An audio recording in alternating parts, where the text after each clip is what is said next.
My name is Morten Olsen. I'm a professor at the University of Copenhagen, and then every now and then I come and teach a short class here at Abu Dhabi in SEAD. So my primary research is on income inequality. It's actually two different dimensions of income inequality. So on the one hand, it's looking at how new technology, so automation, artificial intelligence, and so on, is affecting the inequality and job prospects in the lower end of the income distribution. But then what I'm primarily doing right now is looking at the very high end of the income distribution. So the so-called economic superstars, the ones that are really making a lot of money. So for instance, in the US, the share of the total income that goes to the top 1% has increased from something like 8% to something like 20% over the last 20 years. So it's a dramatic change in a ratio that was otherwise relatively constant before sort of the end of the 20th century. So I'm trying to understand what is it in the underlying economy that has changed. What sort of led me to do research in income inequality and this sort of superstar phenomenon is, so it used to be the case that a lot of ratios in the economy were relatively constant. So the share of the overall income going to workers as compared to firm owners and capital was relatively constant in most economies. Share going to the top of the income distribution was relatively constant in most economies. Over the last couple of decades, in a lot of countries, in particular sort of Anglo-Saxon economies, US, UK, and so on, that has started to shift. So that's obviously important from a political and equality perspective, that income inequality is going up.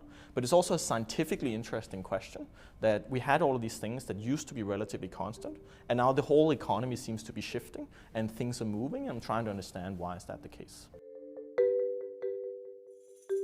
There are two main ways that I try to answer this question. So one is formal economic modeling, because these things are sort of yet not understood. The models that we had just up until a few years ago don't really describe what's going on. But these things are rather complicated. There's a lot of dynamics. You have to understand how firms are moving from being relatively unproductive to being more productive. So you sort of build formal economic models. Now those formal economic models are then going to have strong predictions about what you see in the data.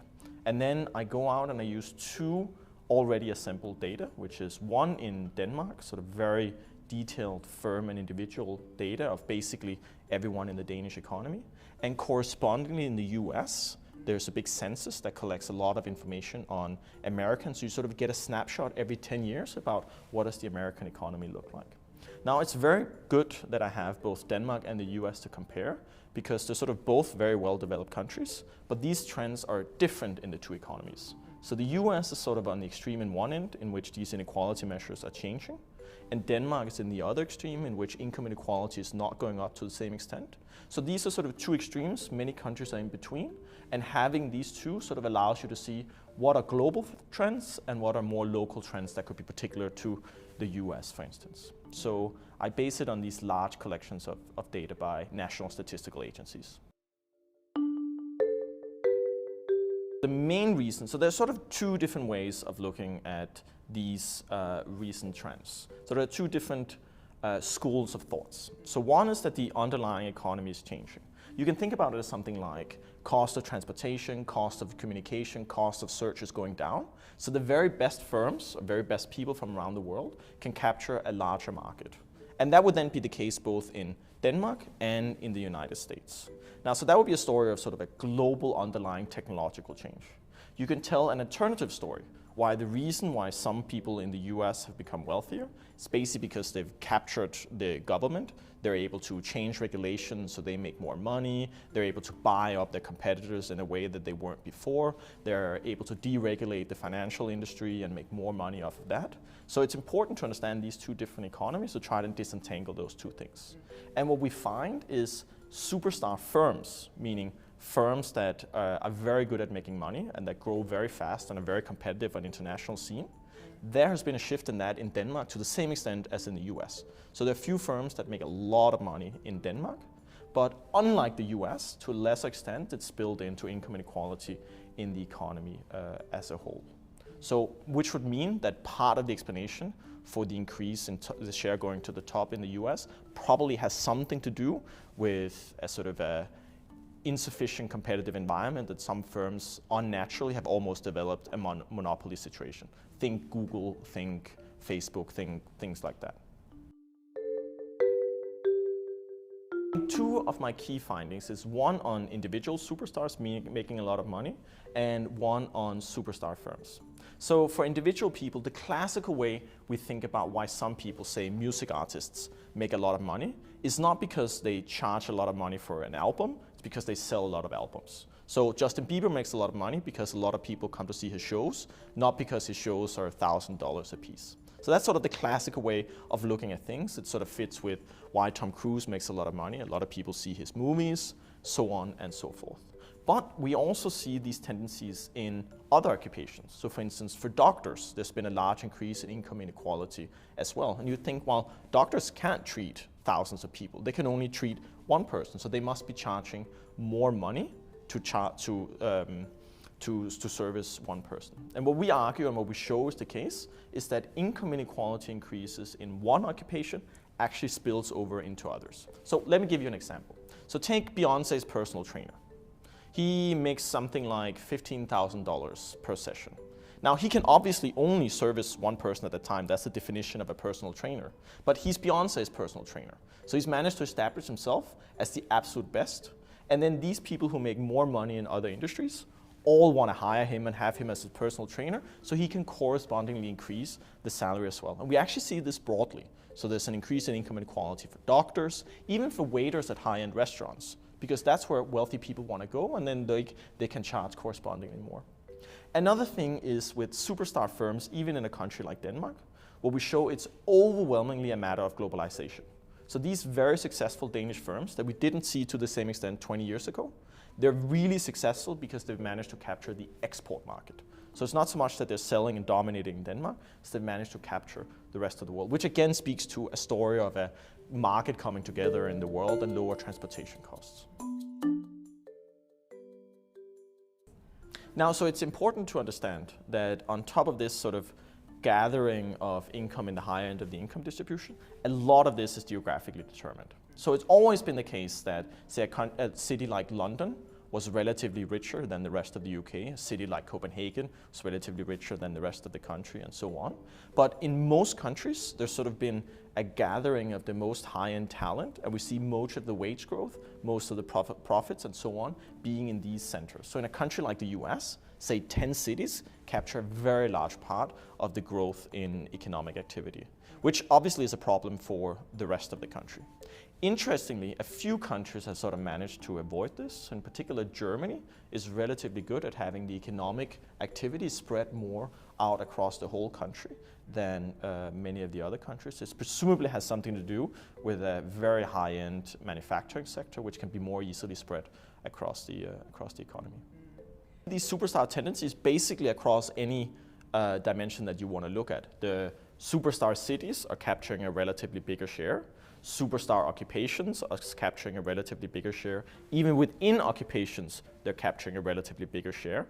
And you're finding that firms are capturing a relatively bigger share. So we see this tendency broadly across the economy. I think the main underlying driver here is a reduction in, let's call it communication costs. But think about that broadly. So go back a few years. Let's go back 60 years. The most important movie actor in Denmark 60 years ago was Paul Rekard, who was sort of the Brad Pitt of the time in Denmark. He was a part of Danish movies. Those Danish movies were only watched in Denmark, and Danes primarily watched Danish movies. So he had a market of a few million people. He made a handsome living, but he certainly didn't make 20 million per movie. And you can sort of tell the same story in various different other countries, in Italy, Spain, Germany, and so on. Now the movie market nowadays is much more global. You have big American blockbusters making very large profits, both in China and Europe, and so on. So just the very fact that the market has become global allows the very high-end, most productive, and the ones who make, let's call it, the best movies, so the most successful movies, allow them to capture the whole market.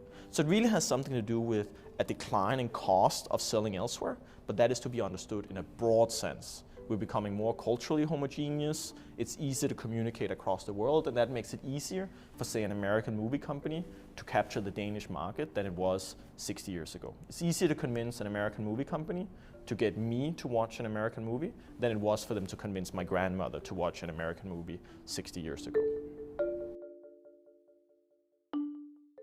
The question is whether we should do anything about this. And let me split that up into two. So there's one view of the world in which this is just a natural consequence of new technologies. It needs to be the case that the most productive firms service the rest of the world. And that sort of naturally leads to some people making more money than others. So that is a coherent view of the world that might be true. It's at least some of the explanation. But that doesn't mean we shouldn't redistribute this with taxes. We can very easily tax a lot of this money. In fact, that is what's done in some European countries, and redistribute it to the rest of the economy.